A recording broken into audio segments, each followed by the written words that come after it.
Guys, magandang umaga, magandang hapon po sa inyo lahat yan.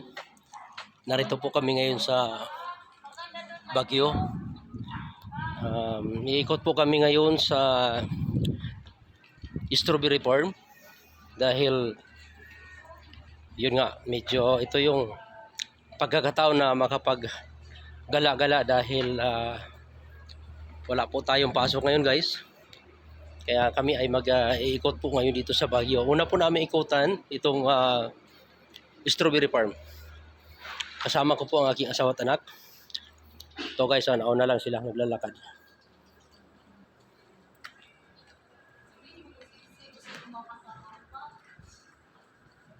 Yeah. Okay guys, kung kayo po ay bago pa lang naman po sa aking channel na Padpad, baka po pwedeng paki-subscribe po muna at paki-follow na rin po. At pakipindot na rin po ang notification bell nang sa ganun updated po kayo sa all notification na meron po akong upload ay ma-receive po ninyo. Ayan. Tuloy lang po guys at ito, nagala po kami dito.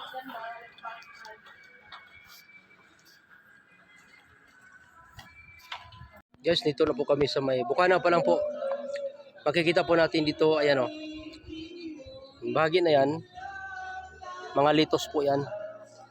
Green ay kung tawagin. Itong dito bahagi, ayun yung strawberry.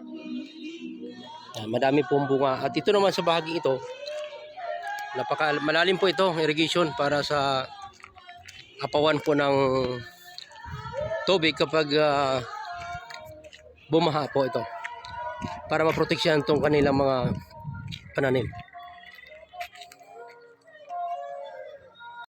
Guys, dito na po kami sa may strawberry farm. Ito guys, pakita ko po sa inyo. Kung mapapansin po niyo ito guys, itong yung mga butas-butas na yan, actually ano yan plastic lang po yan. Parang blue,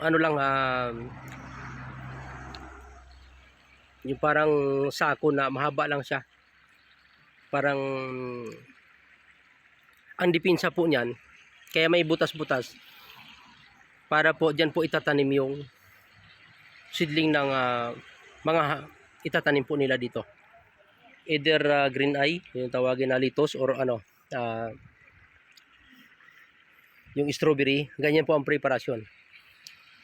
Alam niyo po kung paano magbutas niyan. Pag tapos po nilang palambutin ang lupa, ayusin po pagbungkal. Ayan, babalutan po nila lang plastic na yan. At pagkatapos nun, maglalagay po sila ng baga doon sa lata. Nasing laki na sa butas na yan. Diyan nila ilalapag-lapag, saw yung lata na may laman na baga. Kaya, yun guys, may mga butas-butas. Diyan itatanim yung mga seedling or yung similya ng kanilang itatanim. Yan ang process po yan guys. Ito na yun guys, itong kabilang side, ayan, mayroon na po siyang tanim. Yan, makikita po natin, sinushoot po sa butas na yan. Yan. Yan po yung, actually hindi pa masyadong malago itong strawberry kasi bago pa lang natanim. Pero makikita niyo po, mayroon na pong mangilan-ngilan ng bunga yung bahagi na yan. Yan. So dyan po siya nakatirik sa mga butas ng plastic para hindi na natutubuan ng damo. Kasi yung damo naman, pag nailaliman sa plastic at nabilad ng init, kusa po namamatay yun. So ito yun. Kung mapapansin mo yung nadaanan natin doon sa area yun, makikita natin wala pang tanim, preparasyon pa lang. Ito ngayon, may mga tanim na po ito guys. Although hindi pa masyadong malago. Ito yung mga strawberry. Yan may mangilan-ngilan na po guys, may mangilan-ngilan na bunga. Ito naman guys, makikita po natin malago na po ito. Ito po yung tinatawag na litos.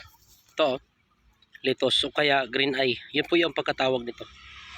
Litos, malago po siya. Guys, actually ito po yung makikita niyo sa mga fast food o kaya sa mga Jollibee, ito yun.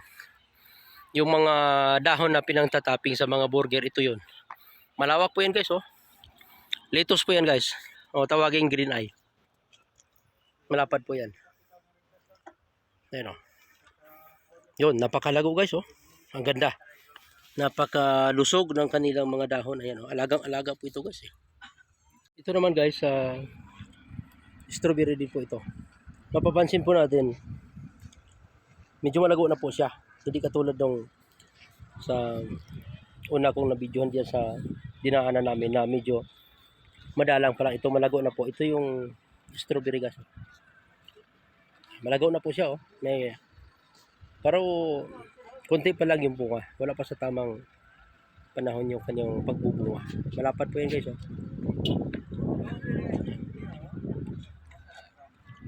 Ikot ko po kayo guys. Yan. Guys, ito kung mapapansin po ninyo, itong areang ito, meron pong mga nilalagay na knittings na ang purpose po nito, walang makakapasok na either manok o ano bang mga makakapasok. Kaya meron po siyang ito, knittings, nilalagyan ng knit. Dito naman guys, kung mapapansin mo, nasa ilalim po yung halaman, ito, nilalagyan po ng mga polyethylene sheet or plastic na malalapad. Nilalagyan po yan lahat. Para ang purpose niyan, kapag umulan, lulukoban po nila yan para hindi masira yung mga dahon na yan. Hindi masisira yung dahon ng strawberry. Yan.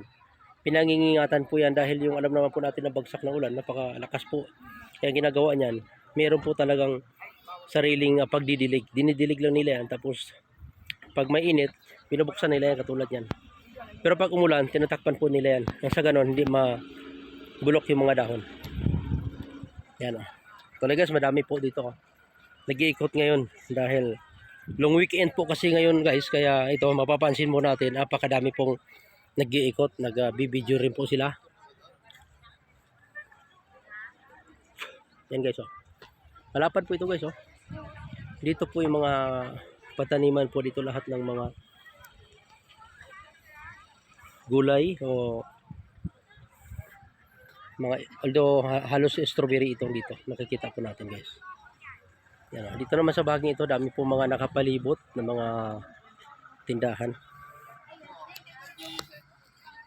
Tingnan po natin yung kanilang produkto kung ano po meron dyan guys. Binabaybay po namin ng kahabaan o kalawakan ng strawberry farm. Although may mga halo na po ito, yung area na yan, yung tanim na yan, broccoli na po yan.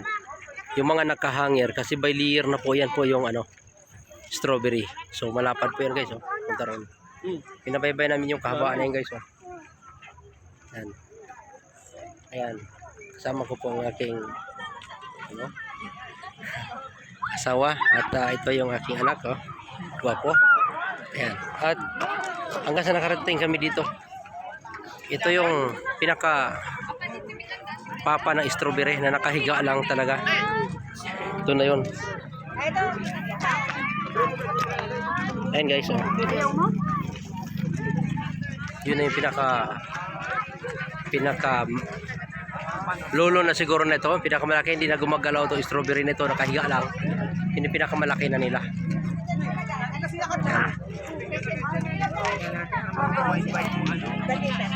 Guys, ito na yung strawberry na by layer na po ito. Actually, dalawang layer po ito. Yan. Sa baba, tinataniman po din ng ibang tanim, yung broccoli. Ayan, broccoli po yan. So, actually, madalang ang bunga ngayon sa aming pagpunta rito dahil ito po yung long weekend at marami po na bumibili. Siguro kakaka-harvest lang sa area ito ng strawberry. Kaya kung mapapansin natin, ayan kukunti lang ang bunga. Yan po yung bunga niya. Ayan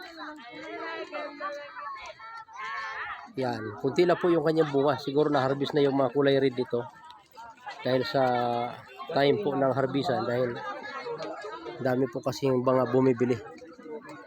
Ayan. Kasama ko po ngayon si Kuya Jeff. Ayan, gwapo yung aking bayaw. Ayan. Gumagala lang kami dito guys. Kahit pa paano nakakakita kami ng mga tanim kung paano ang paraan, ang pagtanim o mga proseso ng pagtanim. Ayan guys. So, actually, napakarami dito guys. So, daming tao. Daming tao din guys. Yan. So, makikita natin dito guys kung paano po talaga inaalagaan. Mapapansin mo, may tubo. Ayan, nilalagyan na po ng tube para lalagyan po ng pinaka, plastic na pinaka atip. Ayan. Para maiwasan yung pagkasira kapag may malakas na ulan. Halika Ben, mapapigtas ka sa likod ng strawberry. May strawberry. Kasama ko po yung aking ngayon. Aking may bahay at ang aking anak ko. Doy, dito kayo. Sa si Dodo, ayan. Picture ka. Ayan. Si Tiri. Ayan. Kita natin. Diyan. Yan, busy sila sa kaka-video. Dulit man kayo ng uy. Ayan o. Nagbibideo din sila kasi. Kaya nakikita natin yung kanilang mga forma. So, para makita din yung kasali ako dyan. Guys, oh.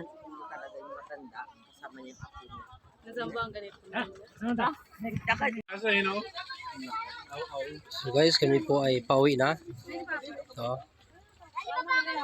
nagbibideo din kasi sila yung aking asawa. Yan. Yan. Dito kami guys sa ano. Yan. Dito kami guys sa ano dito. Dito kami ngayon sa Yung bag mo ilabas mo yan. strawberry, hindi na makita. May jacket mo yun. Okay, nadali ako. Yan, dito po kami ngayon guys sa street. Pangalan. Baka.